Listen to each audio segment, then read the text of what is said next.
Rumors ran wild last weekend that the Tokyo Olympic Games would be cancelled and postponed to 2032, immediately causing a stir among athletes who had planned to compete at the showpiece event in less than 200 days.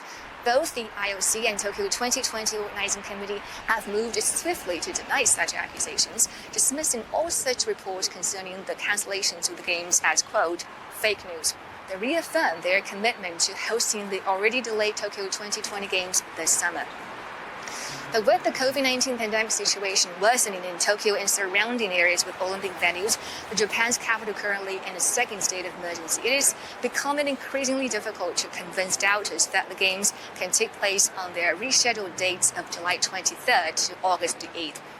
The state of emergency in Tokyo will be lifted on February the 7th, and organizers are in a race against time to control the pandemic before Olympic test events resume in early March. But as the country has seen a rapid increase in the number of infections since the end of last year, the IOC and Tokyo 2020 may have to consider hosting the Games behind closed doors or with Japanese local spectators only, as some medical experts have suggested.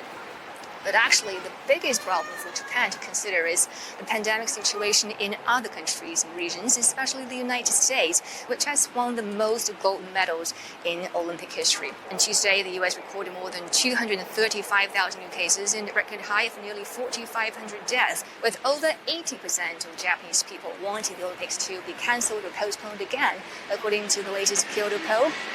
It remains to be seen whether the country is willing to welcome athletes from nations that are struggling to control the coronavirus.